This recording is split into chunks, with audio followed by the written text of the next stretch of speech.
vanachari Yamuna tira vanachari Jaya Radha Madhava Kunja Bihari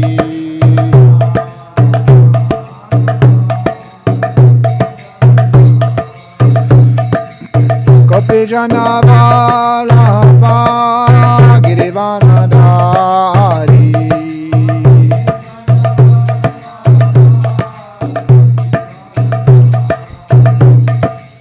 Gopi Jana Vallabha Girivanadari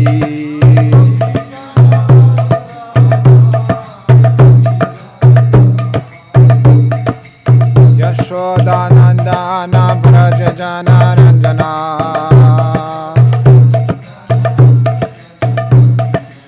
Yashodanandana Braja Jana Ranjana Yamuna Tira Vanachari Yamuna Tira Vanachari Jaya Radha Madhava Kunja Bihari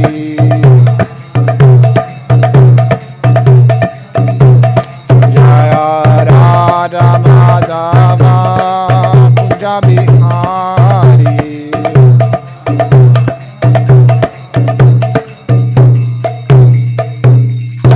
Jayom Vishnupad Paramahamsa Prabhupada Shotar Shota Shri Shiman His Divine Grace A.C. Bhaktivedanta Swami Srila Prabhupada Ki Srimad Bhagavatam Ki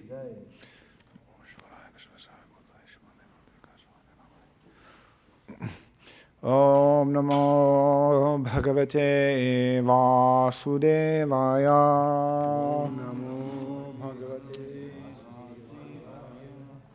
Om Namo Bhagavate Vasudevaya Om Namo Bhagavate Vasudevaya. All right, so we are reading from Canto 3, Chapter 7, Text 17, chapter entitled Further Inquiries by Vidura. Okay, so word for word. So, Yaha Cha Mudatamaha Loke Yaha Cha Budehe Param Gataha Tau Ubhau Shukam Idhete Krishyati Antaritaha Janaha Yascha Mudatamoloke Yascha Buddhe Paramgataha Tava Bhav Sukham Edhete Krishyat Yantarito Janaha Yascha Mudatamoloke Yascha Buddhe Paramgataha Tavubhav Sukham Edhete Klishyantarito Janaha Yascha Mudatamoloke Yascha Buddhe Paramgataha Tavubhav Sukham Edhete Krishyantarito Janaha.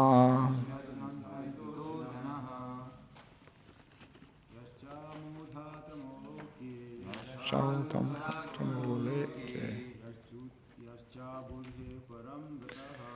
Shambhude Param Gataha Sukamedete Ito Janaha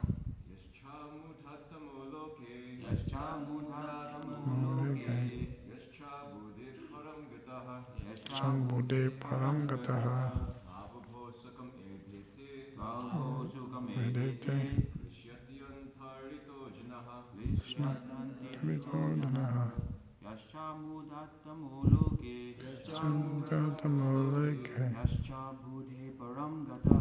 Shambhude Param Gataha Sukam Edete Krishna Tarito Janaha. Mataji's? Okay. Gataha Sukam Edete Krishna Janaha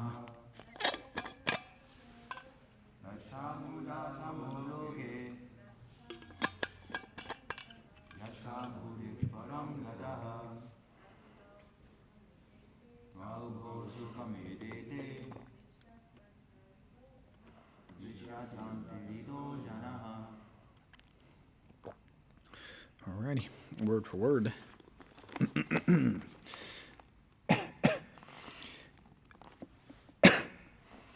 Yaha, one who is. Cha, also. Mudha, tamaha, the lowest of the fools. Loke, in this world. Yaha, cha, and one who is. Buddhehe, of intelligence. Param, transcendental. Gataha, gone. Tau, of them. Ubhau, both. Shrukam, happiness. Edhite, enjoy. Krishyati, suffer. Antaritaha, situated between. Janaha, persons. Okay.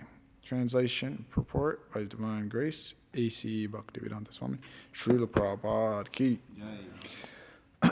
Both the lowest of fools and he who is transcendental to all intelligence enjoy happiness, whereas persons between them suffer the material pangs. The lowest of fools do not understand material miseries. They pass their lives merrily and do not inquire into the miseries of life. Such persons are almost on the level of animals, who, although in the eyes of superiors are always miserable in life, are unaware of material distresses.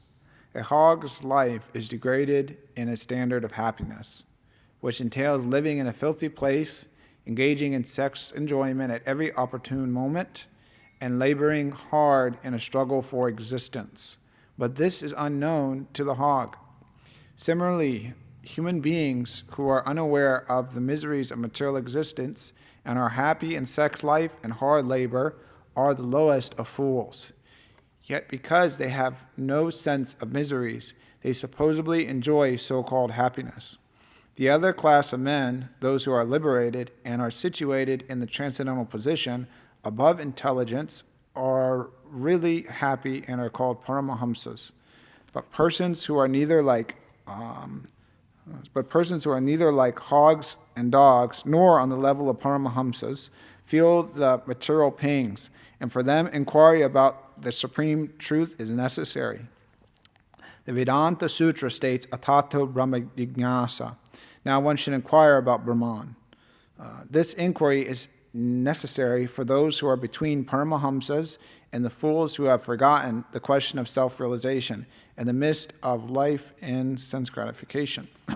Om Agana Timananda Shaganan Janjana Shalakaya Chakshurumaditam Yena Tasmai Shri Guruve Namaha Shri Chaitanya Manobishtam Stapitam Yena Bhutare Swayam Rupakadamayam Dadati Swapadam Tikam Vandeham Shri Guru Shri Yukta Parakamanam Shri Guru Vaishramam Sha Shri Rupam Sagaratam Sahagana Raganaftam Mitam Tam Shrivam Savadvaitam Savadutam Parijana Saditam Krishna Chaitanya Devam Shri Radha Krishna Padan Sahagana Laritam Shri Vishwakam Mitam Sha Nama Om Vishnu Paraya Krishna Pashtaya Bhutale Shimante Bhakti Vikas Swamani Tanamane Nama Om Vishnu Paraya Krishna Pashtaya Bhutale Shimante Bhakti Vedanta Swamani Tanamane Namaste Saraswati Devi Gauravani Pacharine Nivisheshu Shunyavari Pashyata Sadharine Jai Shri Krishna Chaitanya Prabhu Nityananda Shri Dvaita Gadadhar Shiva Sari Gaura Bhaktavinda Hare Krishna Krishna Krishna Hare Hare Hare Rama Rama Rama Hare Hare Shri Chaitanya Prabhu Vande Yat Prasara Shaya Viryataha Sangarat Yat Karavatar Adhyak Sintanta Sanmanim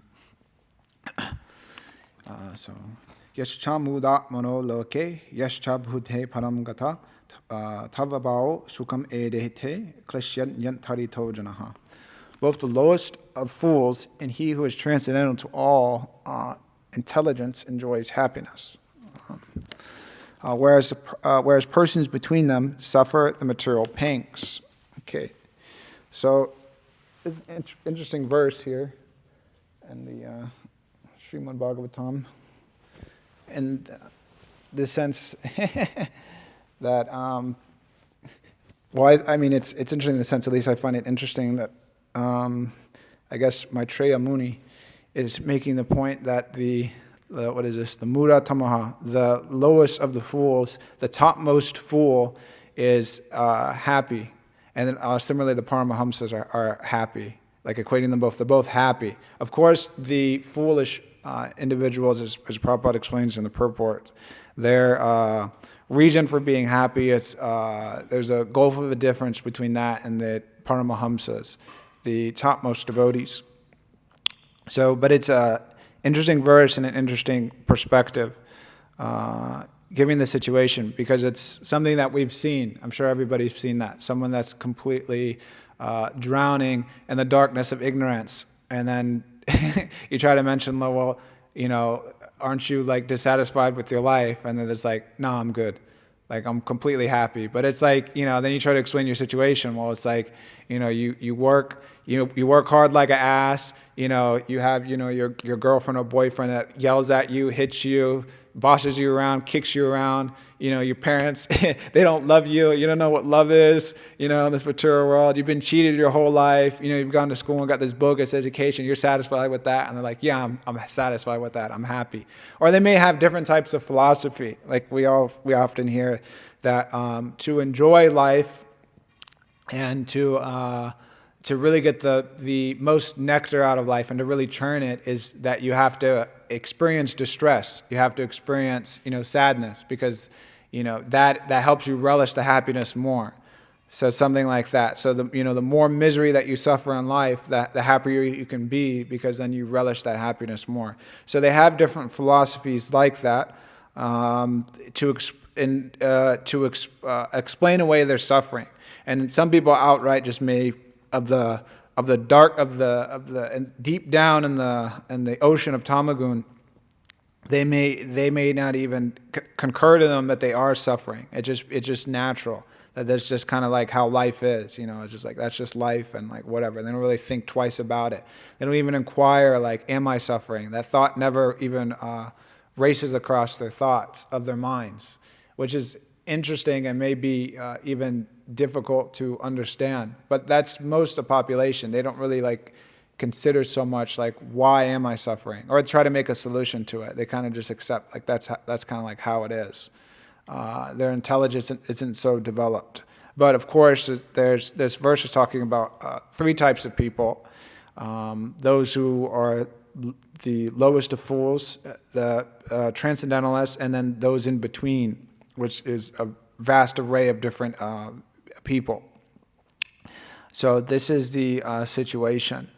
And so generally, as Prabhupada's making the point here in the purport, let's see here, like he's saying in the first sentence. So the lowest of fools, they don't understand material miseries. And so that's like that. So if you tell somebody like different things, like we're saying, you're suffering this, you're suffering that. They don't understand. They don't see that as suffering, that it's hard for them to understand. What people do see as suffering, like if they get hit or something gets stolen like that, they see that as suffering. But then they don't equate that to just the way the material world is. They think, well, I did something wrong, like I didn't do this and do that. If I had, better security system in my house, then that would be better. Or I made a mistake, leaving my car unlocked or whatever. So therefore next time I have to use my intelligence.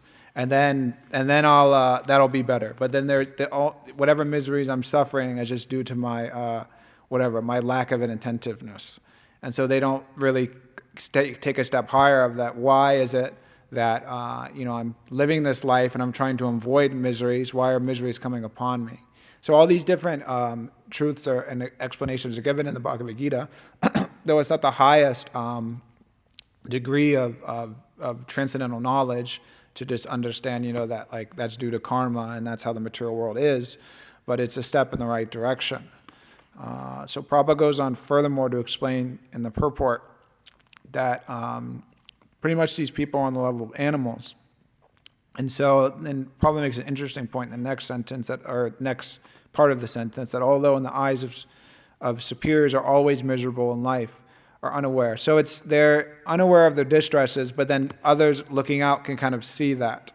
So this is the situation. And generally, people, unfortunately, in this situation, they have, destructive behavior, completely destroying to their self. What is that exactly? I'm thinking one verse, but they engage in different activities which completely like destroy the self. Atmaha. That's Prabhupada makes that point in different places in his Bhagavatam and purports and things like that. And he translates that differently. Atmaha, one place is like a butcher, but generally I think it's in the neck of the Sri Upanishad, it's one that's destroying his opportunity for self-realization. So this is like mostly everybody in the world, but within that are those that they're just completely engrossed in ignorance. And so like that. And then there's different destructive behaviors that they have. One common thing like that is smoking. Prabhupada would talk about that often, but people are smoking cigarettes or vaping nowadays, which I don't know if exactly they've said, but I remember growing up, they used to say that vaping and what was the other thing? I guess that is, I forget exactly, but vaping and then something else, that like if you do that, then that's healthier than smoking because of the temperature or whatever. But then there was like some study that came out that actually that is super dangerous. And it's like not good for you at all, and you have like all this brain damage and stuff. And I think they like outlawed it like in some states or whatever. But then people like still do it. And and they know it's like not good for them. Like I forget when they started that, but maybe I have no clue. But I know like at some point on these cigarette packets, they would put like as like extremely like harmful for health and this and that. They had to do that. And then back in the day when I was growing up too, I don't remember but they used to have one pack of cigarettes that like the mascot was like some cartoon camel. I don't know if you remember. That was like I remember seeing that like on TV growing up. And then I think they stopped that because that was like brainwashing kids, because it's like some cool Campbell. I don't know if he was, anyways, like some cool Campbell, a leather jacket with sunglasses, smoking out a cigarette. And then like that would like, you would think that was like amazing. So there's all this like this propaganda, but even though it says it's like not good for you, then people, they just like whatever, or like causes lung cancer or things like that. And in India, they have, I think, like pictures of like lungs that are all like black and nasty on the actual packet. It's a little bit more grotesque. But then still people, they still do it. And then you get taught in school or whatever like that. And then I remember too, growing up, my friend started like smoking cigarettes. I was probably like 13 years old, chain smoking. But he was like smoking, and then his dad was like coughing and had like a problem with it. And then he also too like had some problem with it at like the age of like 20. But anyways, but still it was like whatever, is just like smoking, and then there's some satisfaction there. But even though like it's explained that like, you're going to suffer, the misery is there, still they just like, they hear but they don't hear. And it was Sukadeva Goswami makes that point in the beginning, pashapi na pashyati. They like see but they don't see. It's like it's clear before them, the studies are there, they're literally experiencing it by direct perception, but still it's like it doesn't click in their heads that like I'm suffering. They think, well, this is good, like I feel good, I feel great. And then so many different things like that. And drugs also, there's so many people's lives have been destroyed by drugs, but then people still take them and they still try to enjoy or whatever, or they like, do crazy things in the name of, chasing some high or something, whatever, steal, lie, murder or whatever. And then similarly too, as Prabhupada makes the point in here, with sex life. So many miseries come from sex life. What to speak of just properly engaging in sex life. Miseries come from that. And then so many different things. Illicit sex, so many different sexually transmitted diseases. But instead of educating people into curbing the sex desire, but anyways, there's no higher taste, so there's no there's no means to engage in something higher. But then they teach, to practice. Their euphemistic terms, practice safe sex. So safe sex, anyways, we don't have to get into the details. But then they give education in that way from a young age, that you practice safe sex. But then still, safe sex or unsafe sex, miseries will still incur, because the thing is that there's karma. Karma na daivanit. The Supreme Personality of Godhead has laws, and people may accept or not accept, okay, whatever.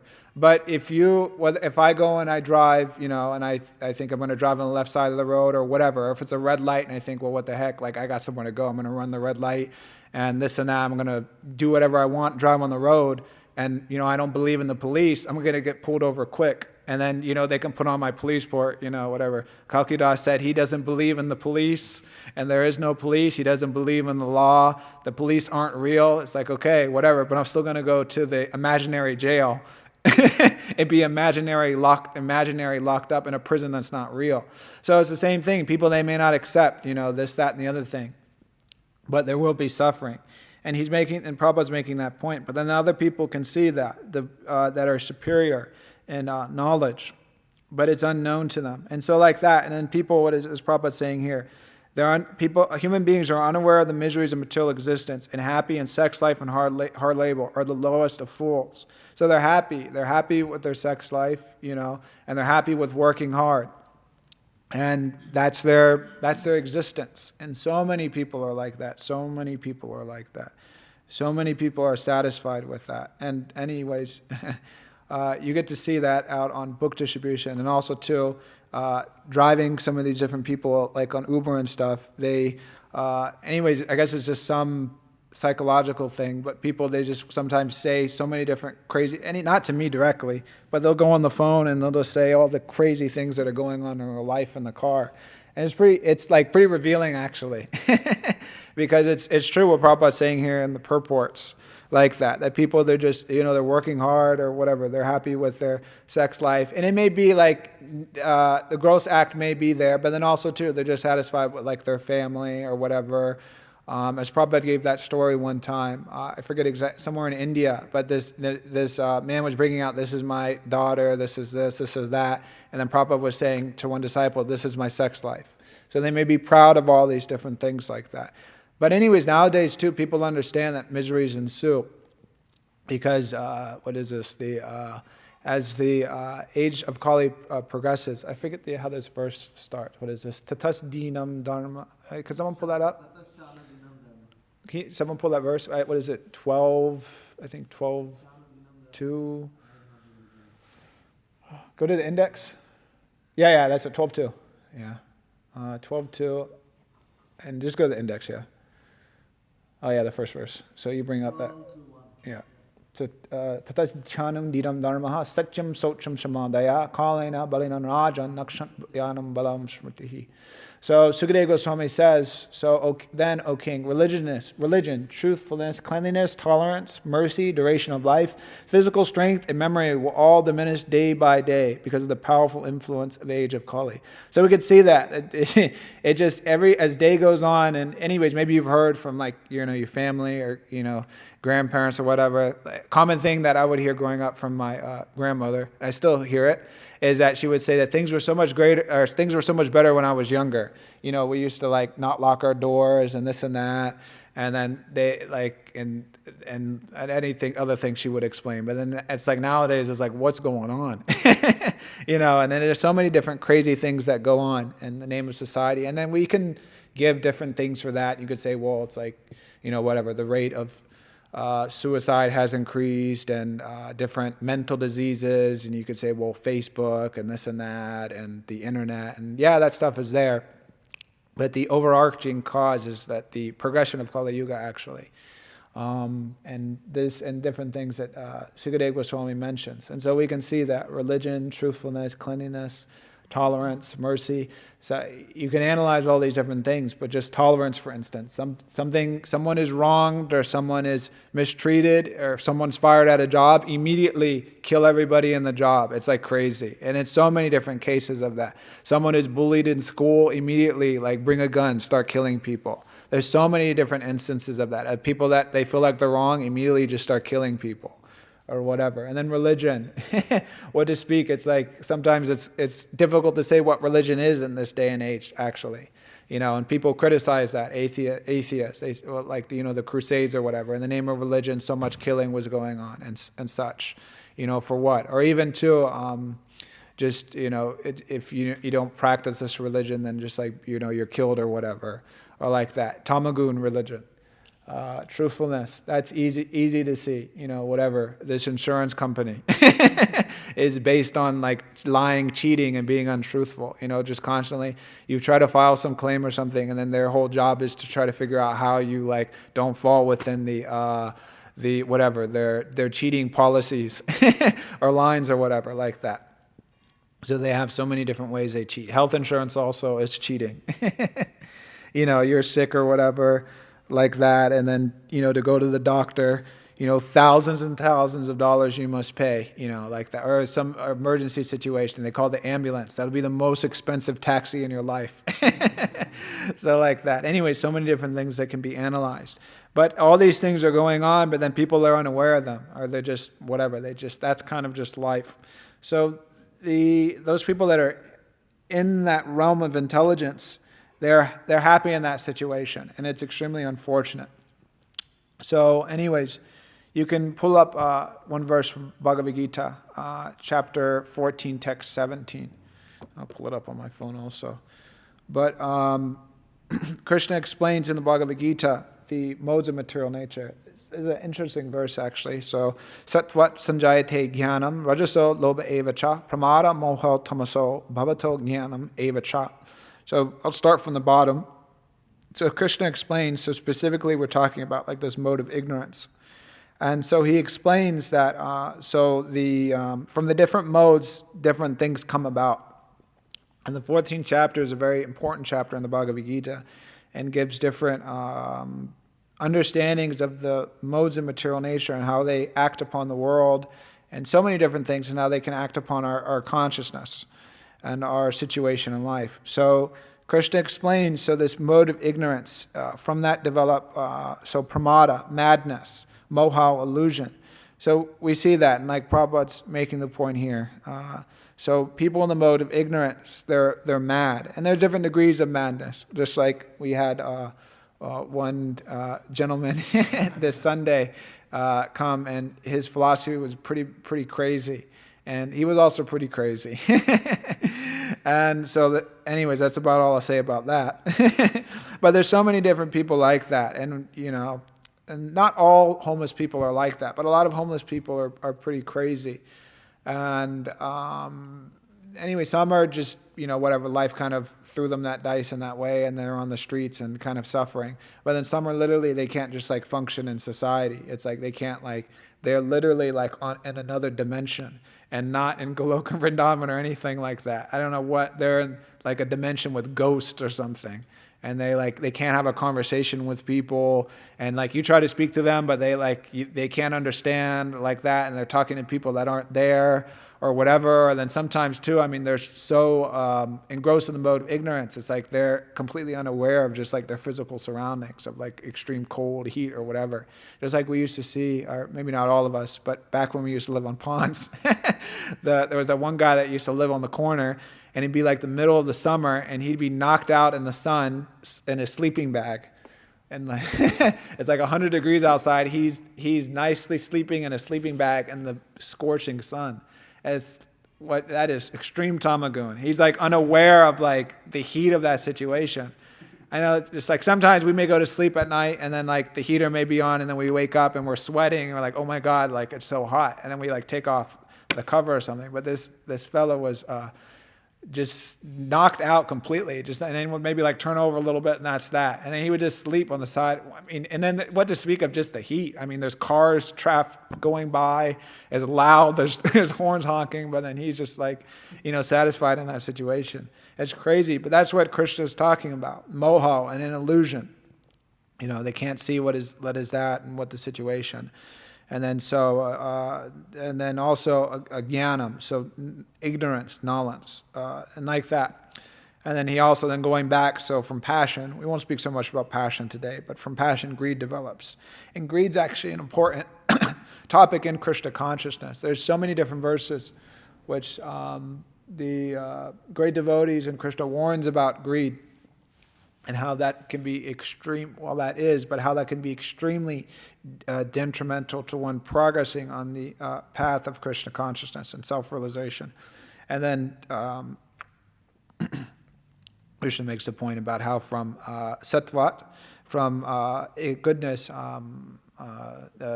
knowledge develops, jnanam. So Prabhupada would also tell a story. I don't know exactly Prabhupada came up with the story, but that story is there. Let me drink some water real quick, sorry.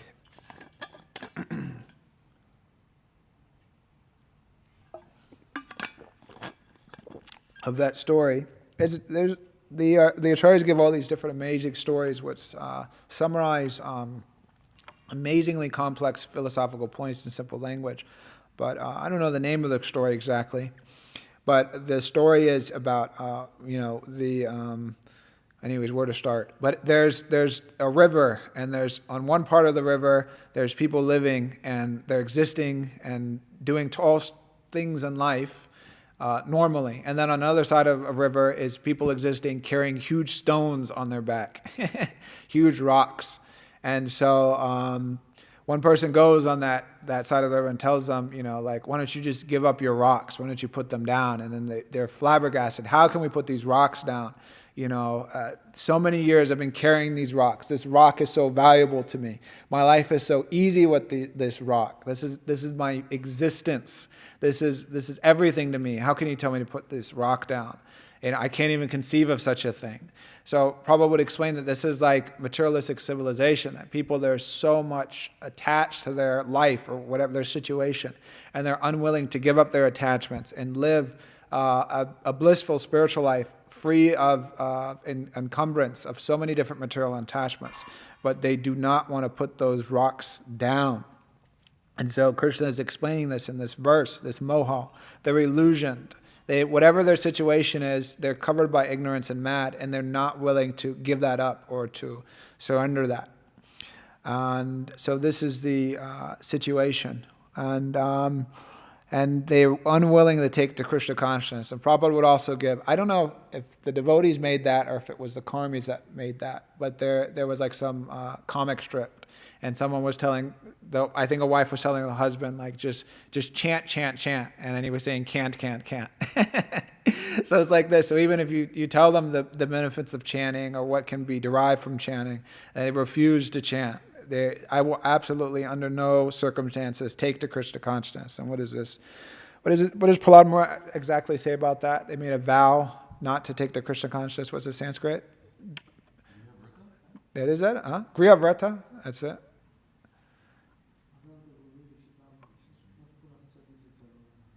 That's it? Come some. Griha Vrata. Okay. They've taken a vow that not to take to Krishna consciousness. They're just completely fixed in that. And so they no matter what you say or no matter what happens, absolutely I will not take the Krishna consciousness. And sometimes there's that joke there about you gave, I don't know what it was, you gave that guy some plate of prasadam and then he was fried out about it. And then he was like, I'll never become a Hare Krishna, never. So he was completely fixed in that. Anyways, I forget the context of why that was that, but they will not do it under any circumstance. And there's so many different people like that, and we've all experienced that in our own lives. So and like that. So so we have the level of the dogs, and then the Paramahamsas. And so the Paramahamsas doesn't need so much explanation, but as we understand from Shastra, what is this? They're what is Sarvabhuteshu Yat Pashad Bhagavat Bhava Manahat Bhutani Bhagavat Yatmani Esho Bhagavato Tamaha. So those on the level of Paramahamsas, for them they see everything in connection to Krishna. Then they're constantly, what to speak of inquiring into Brahman, Atato Brahma Jignasa, they've gone further into that, and their whole life is dedicated to Brahman. Of course, Brahman we mean is Krishna, Param Brahma, Param Bhavam, as he explains in the Bhagavad Gita.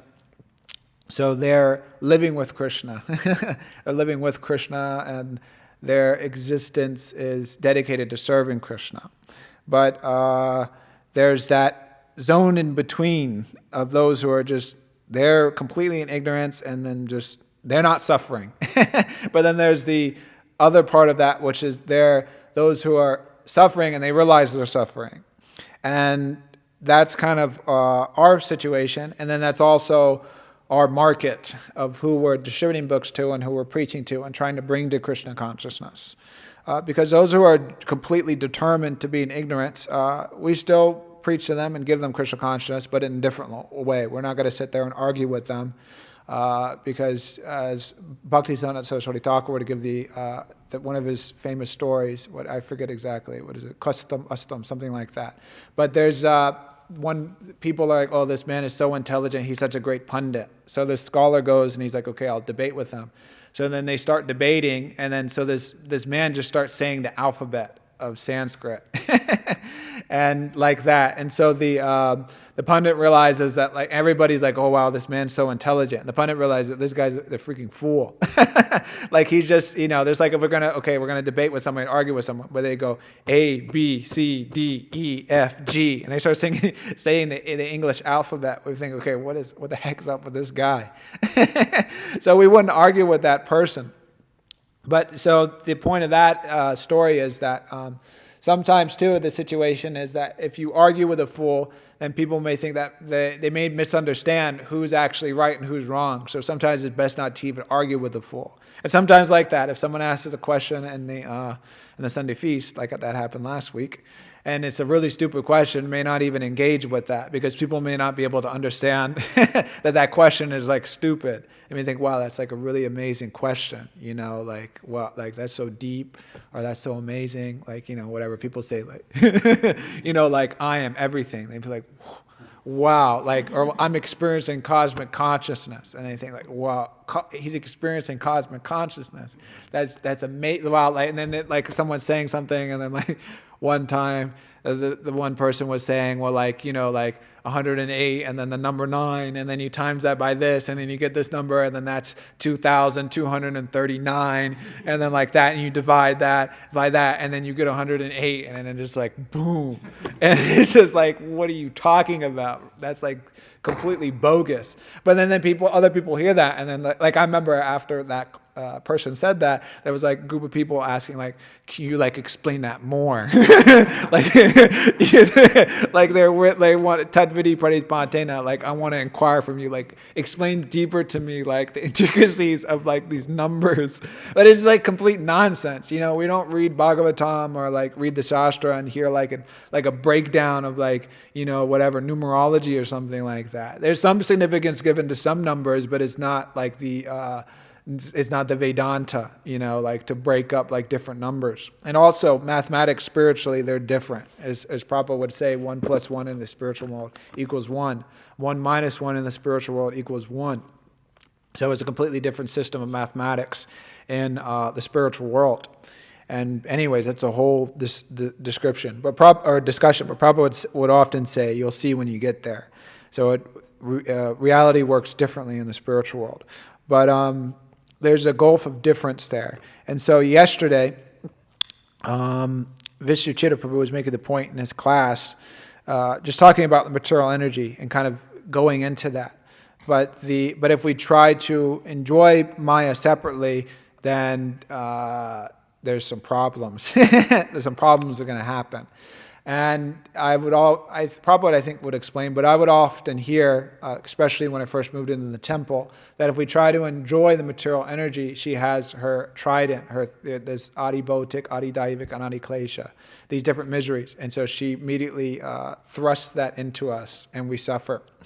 So that point was being made yesterday about enjoying separately from Krishna. And so the point is that if we try to enjoy the material energy separately from Krishna, then problems will ensue. And it's a basic point of Krishna consciousness. It's not that, we should always remember that, but it's not that at any point in Krishna consciousness that we can transcend engaging things in Krishna service, that we don't need to offer our food or whatever, or we don't need, Krishna has things that he likes and I have things that I like, and like that. We should never become complacent or justify, enjoying separately from Krishna and think that that's okay. It's not okay. So we should always be wary of the material energy and enjoying separately from Krishna. Because the more that we tread upon that line, problems will ensue. And if we begin to do that, enjoy separately from Krishna, if we're sincere or trying to practice Krishna consciousness seriously, there'll be some type of shock. Something will happen, or some situation will arise, or some emotion will arise in which we feel like, ooh, like there's like going kind of out of bounds there a little bit. There'll be like a little warning, kind of like a little tap. Sometimes, like, hey, excuse me, like whatever. Sometimes, like when,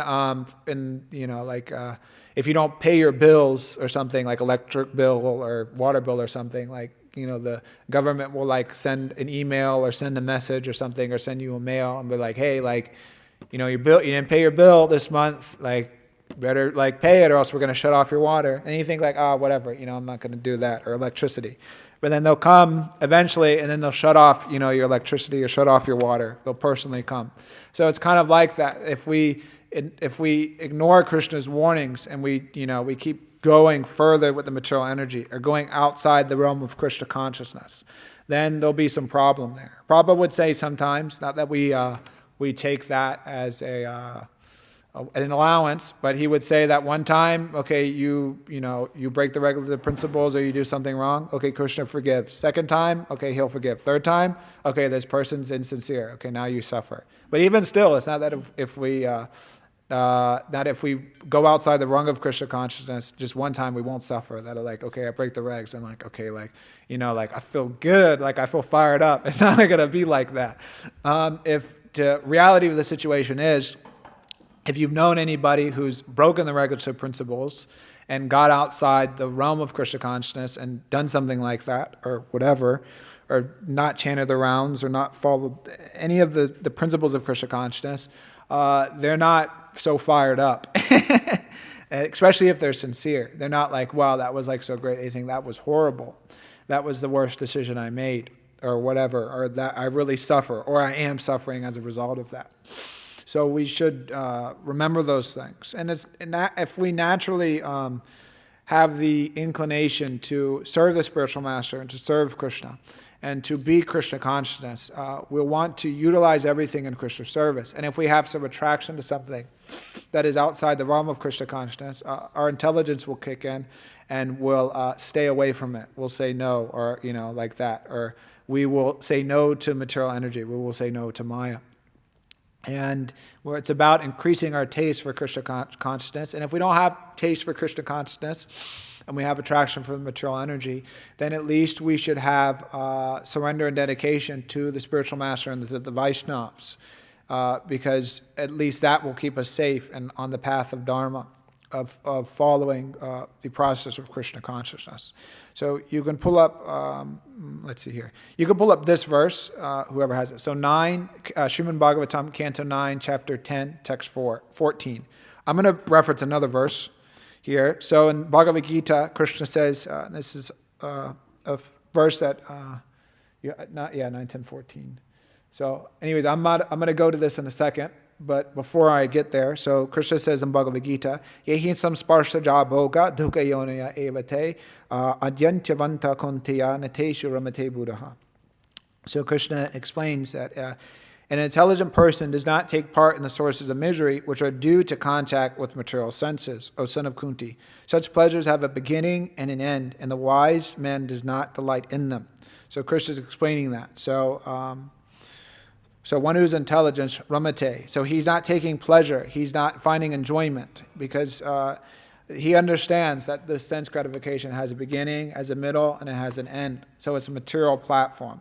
So those in that midsection that we're talking about, they're developing that discrimination. And they may not be transcendentalist, or they may be transcendentalist, but they have an understanding that sense gratification, from enjoying my senses wantonly, unrestrictedly, there comes there's some suffering. Vishwachita Prabhu was also talking about that yesterday. There's Bhog Tyag. They people that, they go crazy on Friday night, Saturday night, and like that, and then Sunday comes around and they're like recharging, and then Monday they're ready to go back to their job. So they, and then in the day they're, renounced, they're working their job, and then, then they enjoy on the weekend. So they understand that, and then they, like, after that, and then like, whoa, that was like a crazy weekend, like I can't be doing that. And then anyways, like I've heard people say in the car or whatever, anyways, I don't have to tell you different things, but they realize that, like, if I go out and I party crazy, it's like all or nothing, because they party too crazy, and then and then they make a fool of themselves, like that, and then they feel embarrassed. So as Krishna's making the point in this translation, so he's saying that. So an intelligent person, he understands that, and so he doesn't engage in the sense gratification. So like that, and then so moving on to this verse. So we'll just read the translation or the purport here. So Prabhupada also kind of talks about animal intelligence. So the purport, you can scroll down. I'll read on my phone. So the word Jaradiyaha refers to intelligence like that of an animal. A person with such intelligence cannot understand the Supreme Personality of Godhead. Without being beaten, an animal cannot understand the purpose of a man. Similarly, those who are dull-minded cannot understand the Supreme Personality of Godhead. But when punished severely by the modes of material nature, they begin to understand him. A Hindi poet has said, Dukha se sabahari bhaje, sukha se bhaje koi. Sukha se agar hari bhaje, dukkha kata se haya. When one is distressed, he goes to the church or temple to worship the Lord. But when opulent, he forgets the Lord. Therefore, punishment by the Lord through material nature is necessary in human society. For without it, men forget the supremacy of the Lord due to their dull, blunt intelligence. So this punishment is there. And I spoke about this in a previous class, this purport. But it's kind of like that aspect is there, that just specifically speaking on the process of the path of Krishna consciousness, moving outside of that, feeling that like that shock or that distress or whatever. What does he say here exactly? But but feeling that the pangs of the material modes, what's it called? We may go to Krishna consciousness or whatever like that, kind of, I need to surrender to Krishna more, in that sense. And so Prabhupada would often say too that this, that Krishna, and there's also a verse, I forget where it's from exactly, but he would say Krishna consciousness is like a razor's edge, and that any little intention, you could get cut. And so like that of giving the warning, veering off a little bit too much. And so these different things are there to kind of keep us in check. Not that they need to be there. We're living in this material world, and we'll always be reminded of the nature of material nature, of the way the situation is. There's miseries that come upon us without looking, like whatever these there's weather and stuff like that. And then also too, there will be unfortunately, but there will be civil unrest in countries and things like that. Things happen, as we see in different societies and stuff. Sometimes a party is ruling, that party gets thrown out just like that, and then immediately there's chaos. As we were reading in that, that Gita Nagari essay recently, Prabhupada was talking about the, how do you say exactly? Bolshevik revolution. So like that happened at the, in Russia, and I forget whatever, in the beginning of the 19th, in the 1900s. They overthrew the Tsar, and then there was so much killing, this and that, and then Lenin was installed. The Communist Party came supreme, and then like that it was a bloody revolution, and then anyways more problems ensued after that. But then just that civil unrest, when those things happen, so much crazy things happen in the society, and then things were okay. Just like there was the American not the American Revolution, but the Civil War. And then as a result, scholars or whatever, they say that during that time in American history, that was like more people were killed up in that point in history than any other war with like outside parties. So these different crazy things go on. So we don't need to, so the point is that these material natures, they're always to remind us. But the point is that in practicing Krishna consciousness, and in following that, we should be careful not to get into this consciousness that Maitreya Muni is mentioning here in this purport of being in ignorance and being happy with that, and being eluding ourselves or being unaware of the situation actually in material nature, and to kind of start summarizing all this, because it's possible to get into a zone where we're externally Krishna consciousness, but comfortably forgetting Krishna. We're comfortable, we're happy, and we're nice. And Krishna makes that point in the Bhagavad Gita. You don't have to pull this up. But he says that, sin this one, the mode of ignorance, being purer than the others, is illuminating, and it frees one from all sinful reactions. Those situated in that mode become conditioned by a sense of happiness and knowledge. So Krishna makes the point, they become conditioned. And so Prabhupada makes the point in the purport. I'll just read the last couple sentences. So he says, as such, they are attracted towards working in the mode of goodness. And as long as they have an attraction for working in that way, they have to take some type of body in the modes of nature. Thus, there is no likelihood of liberation or being transferred to the spiritual world. Repeatedly, one may become a philosopher, a scientist, or a poet, and repeatedly become entangled in the same disadvantages of birth and death. But due to illusion of the material energy, one thinks that sort of life is pleasant. So we see similarly the same thing that is being mentioned in this purport, being pleasant with a distressful situation in life, or not realizing that it's actually distressful. So the point is of kind of swaying away from that focus. And goodness is also contaminating. Of course, we understand in Krishna consciousness that we get to the mode of goodness, or we cultivate that to transcend even higher, not to just be satisfied with living a sattvic life like that. And people, that's becoming popular nowadays in some yogic circles, a sattvic diet. So we have a sattvic diet, but it's prasadam, so it's transcendental to the mode of goodness, actually.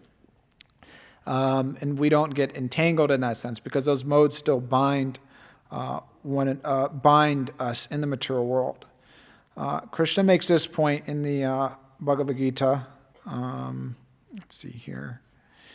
The Bhagavatam in the Uddhava Gita. So this verse is coming in line with, like Krishna explains in the 10th chapter, the opulence of the absolute truth. So it's pretty much like the same format, this chapter, and just to give you context of the verse. And that I'm going to read here. So Krishna explains, I forget exactly, of different things, he's this, he's that. I forget some. I think he says of I don't want to misquote exactly, but he mentions he's like Sukracharya of that and different things. A little bit different. So Krishna explains in this, concluding that so he says, so text 42. And if you want to bring this up, you can. I'm reading from 11th chapter, text 16, and then you can go 11th canto, chapter 16. You can go to the index. I'll read text 42, 43, and 44. So speaking to Uddhava, therefore, control your speaking, subdue the mind, conquer the life air, regulate the senses, and through purified intelligence, bring your rational facilities under control. In this way, you will never again fall onto the path of material existence. And then text 43. A transcendentalist who does not completely control his words and minds by superior intelligence will find that his spiritual vows, austerities, and charity flow away, just as water flows out of an unbaked clay pot. Then the purport is actually very interesting. I'll read that. So this is Srila Prabhupada's disciples. When a clay pot is properly baked, it holds any liquid substance without leakage. If a clay pot is not properly baked, however, water or any other liquid within it will seep out and be lost. Similarly, a transcendentalist who does not control his speech and mind will find that his spiritual discipline and austerity gradually seep away and are lost. Dana, or charity, refers to work performed for the welfare of others. Those who are trying to give the highest charity by preaching Krishna consciousness should not engage in speaking cleverly for the satisfaction of beautiful women, nor should they attempt to become artificially intellectual simply for the sake of mundane academic prestige. One should not even think of intimate sexual relationships, nor should one daydream of acquiring a prestigious position. Otherwise, one's determination to strictly practice Krishna consciousness will be lost, as described here. One should control the mind, senses, and speech by higher intelligence so that one's life will be successful. So Krishna is making that point, and he also makes this point in the Bhagavad Gita. What is it? Vyavasatmaka buddhi ekaha kurunandana bahushaka inantashta. So he makes that point. So those whose they're fixed in their determination, they can succeed. Where one who has intelligence, which is many branched, the irresolute determination for the devotional service does not take place. So Krishna warns of that in the Bhagavad Gita, of being dissuaded from the proper path of Krishna consciousness. And so Krishna goes on to explain in text 44 how the proper, or the remedy. So being surrendered to me, one should control the speech, mind, and life air. And then through loving devotional intelligence, one will completely fulfill the mission of life. And I had some other things to say, but anyways, whatever. I'll just sum it up now.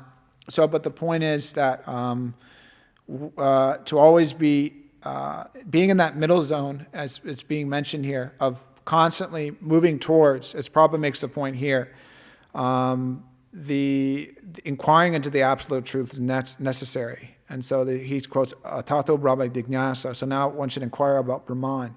And so our situation is a little different, not that we're inquiring into Brahman in that sense, what is Brahman, but we should be inquiring of, how to practice Krishna consciousness more seriously, how to push forward Lord Chaitanya's Sankirtan movement more, how to better practice my sadhana, how to help other devotees. That is also within the realm of Brahman, because that's spiritual and it's not material. So if we inquire into that way and we endeavor in that way, then we won't be swayed by the material modes, and we won't find ourselves in a comfortable position, which we're not inquiring about Krishna consciousness, but maybe just inquiring into our own material welfare or something like that. So I'll stop there if there's any questions or comments about anything.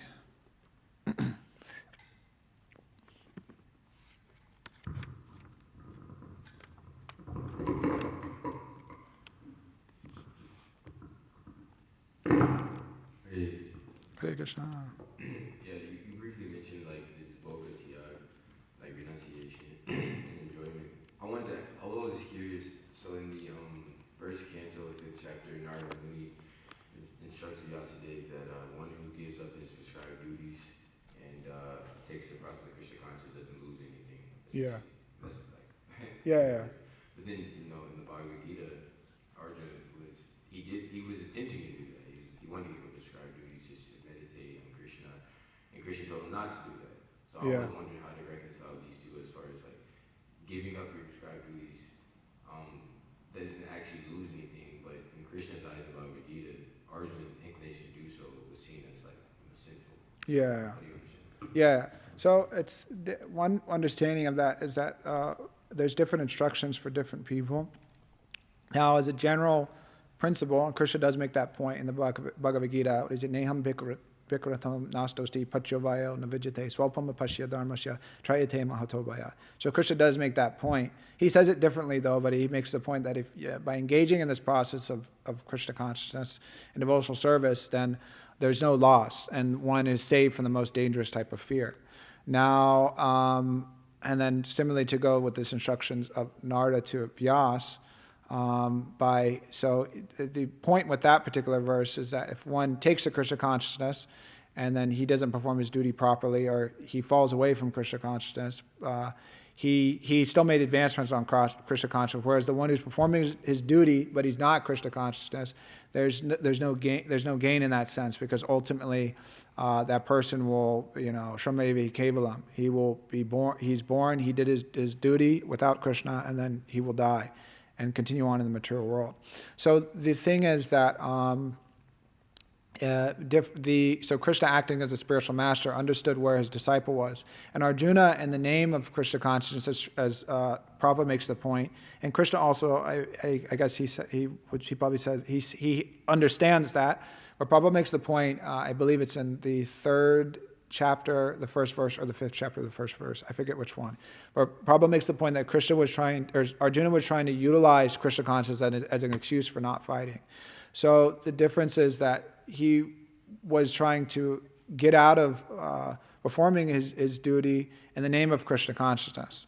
So sometimes it's seen that people, they may say things like, I'll be Krishna consciousness if like my business fails, or if I don't get this job, or if I get fired, or if my wife divorces me, I'll move into the brahmacharya ashram then. So the thing is that their main objective isn't really so much to serve Krishna, actually. Their main objective is to, do their material thing, and then if that fails, they'll surrender to Krishna. So the consciousness is on a completely different level. And our acharyas warn actually that if individuals, they try to take up fully to the path of Krishna consciousness and renounce everything prematurely, then generally problems ensue for that. So the spiritual masters and the acharyas, they generally recommend one to take a step-by-step approach in the sense of like, follow Krishna consciousness, engage in your, Varna ashram or whatever, like, as we say now, like come around the temple for a little bit, try it for some time, like just kind of see where you're at, because we may misjudge where we're at. So the thing is, it's the same principle, it's just a different application according to the individual. So I don't know if that helps or makes sense or like that. Some different angles. There's more that can be said about that, but anyways. Anything else?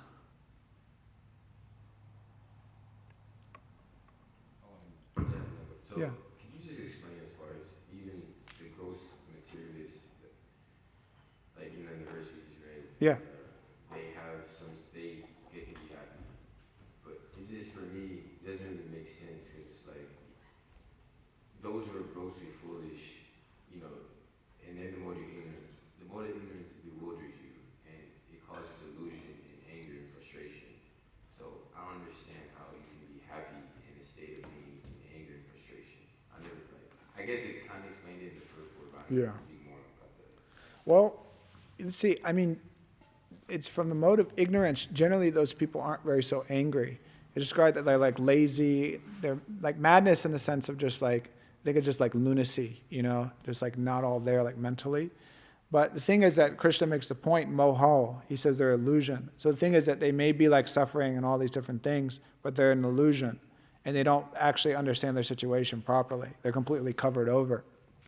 And so they just go like that. And so, and that's also too there in like whatever, popular culture. People understand like, you know, like whatever. That's why people get like drunk and things like that. And then there's that slang, you know, gonna get stupid. So it's like people, they get like completely like drunk, and then it covers over like their situation and what's going on. And then there's so many different like drugs that like within that category, what downers or whatever, that it like slows down people's like mental capacities, and like they're able to like forget their problems like temporarily. Their problems are gone, but it's just not in the forefront of their consciousness because they've come like so low in their perception of reality. So the thing is that like the problems are there, but Prabhupada's making the point in the purport, but they're not aware of them, they don't see them, or they're just like whatever. Or they're satisfied with just like working hard. They think like this is like they're happy in that situation.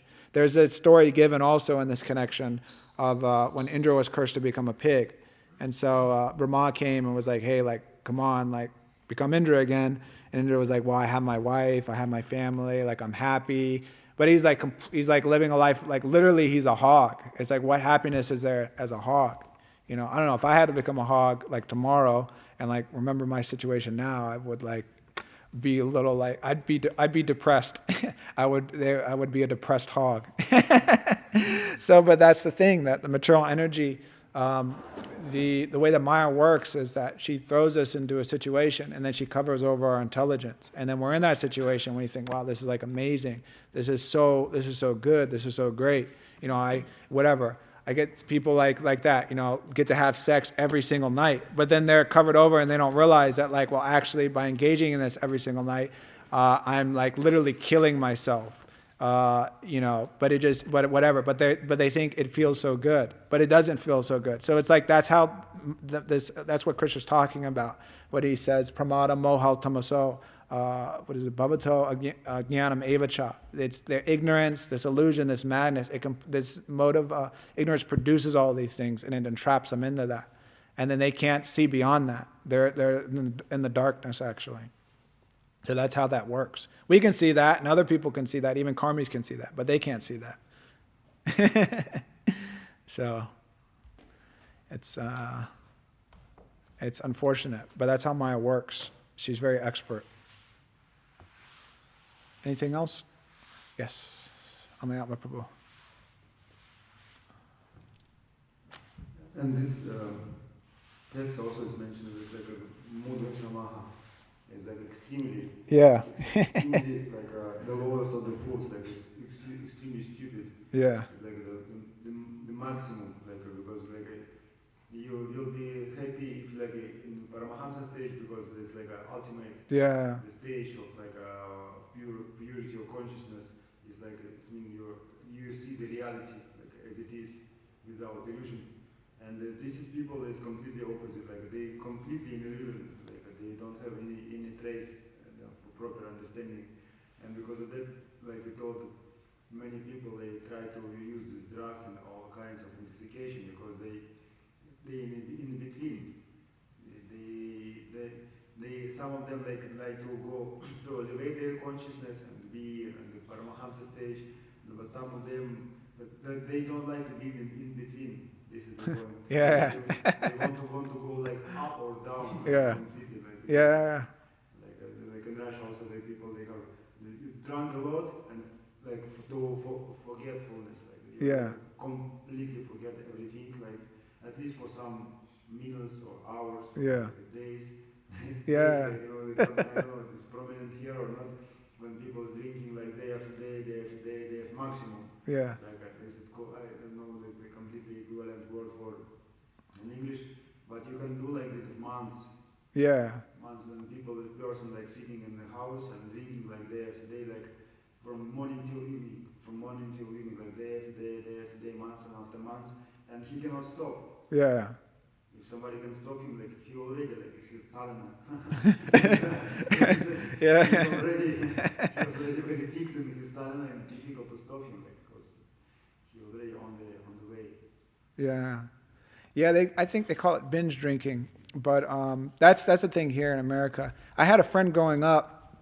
They got into that, like the drinking all day, every day, and like completely like destroyed their life. Like they were just like getting blackout drunk, and then they did like so many like crazy things, just like crashing their car and got like arrested, and then like they were like so drunk. It is crazy, but they were like so drunk, they got like arrested, and then like during that they were like drunk and tried to fight with the police.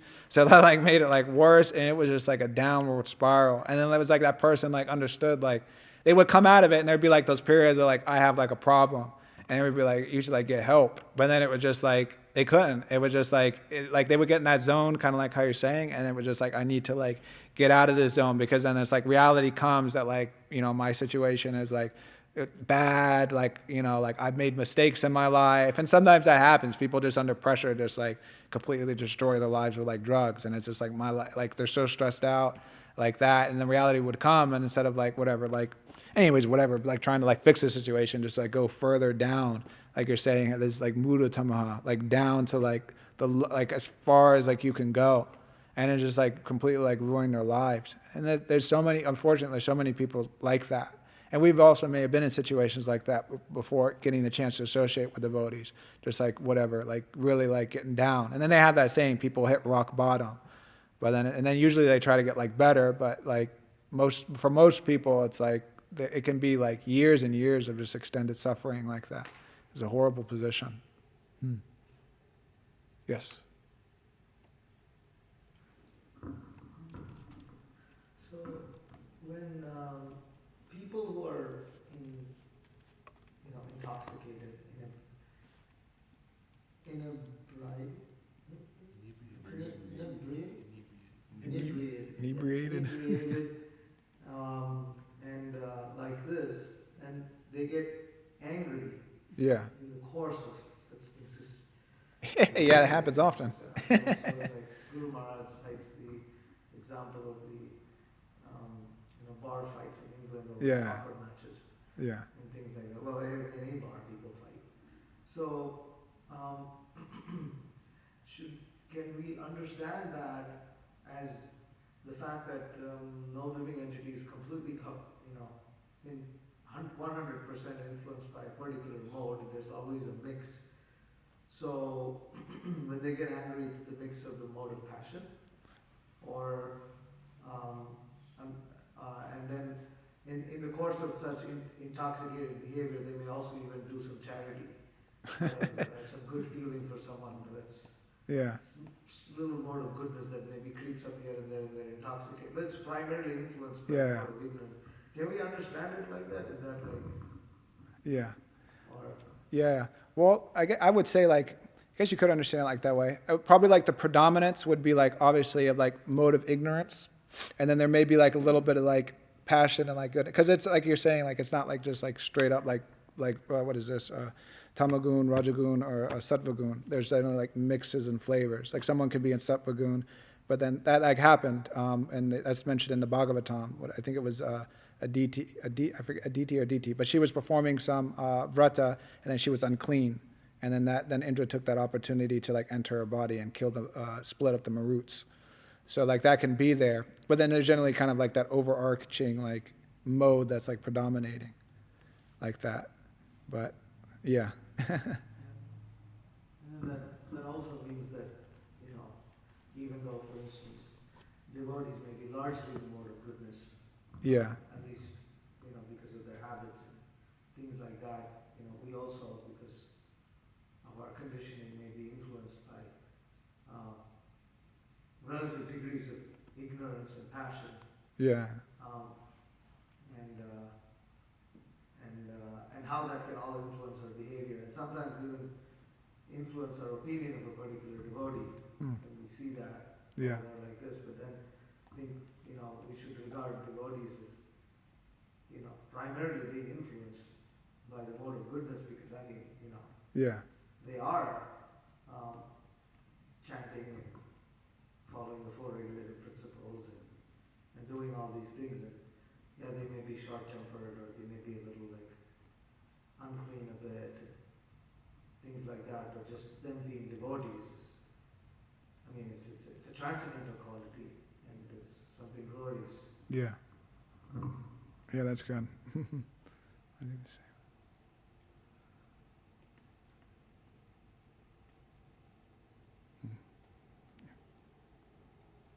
Oh, yes.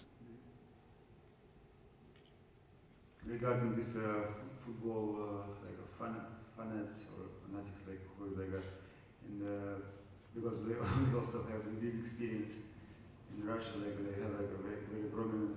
It's also very important, like of course it's tamagun, all this alcohol or all these things, but point that also that it's very important how much you drink. It's because if you because like almost these people they in the mode of like a passion and ignorance because they like to fight, especially before playing and after playing. If you're like especially if your team is lose the match, and of course you have so much anger and you drink a lot and you want to fight, especially with the opponents. But the point that like as much as you're drinking this is tamasic product, you became also tamasic. Like some these fanatics they drinking like a little bit more than necessary and they cannot go to fight. Yeah. Because they are completely finished. You know, they cannot because they destroy. You know, but if the people they have like balance because you should be like enthusiastic in fighting, but not so like a Crazy, but not lazy. yes, Yeah. like that. It's very like big art, big art. That's funny. That's funny. There's something came to my mind, but it's on the topic of this people getting drunk and fighting. I remember when, anyways, I was like younger, and there was like it just shows like whatever like even though like that passion is there, it's still covered by like the ignorance. But like a friend, anyways, one of my friends, he was like super drunk, and then his brother was drunk also, and then for some reason they were like started arguing about to like fight each other. And then they like realized like what are we like they like snapped out of it. But like up until that moment, it was like even though like that passion was there, it was still covered by ignorance because for some reason or other they were like gonna fight with each other. Anyways, it was like nothing. It was just like they just started like it was like anyways, that's how it is when people get like drunk. Yeah. Neither is like the proper intelligence discrimination there. So anyways. Anything else? Manaji? Okay. All right. Thank you very much. Srila Prabhupada ki, Srimad Bhagavatam ki. Panchakapatri Vashya, Kripasanyo Vachapati Nam Bhavani Vashami Manoma.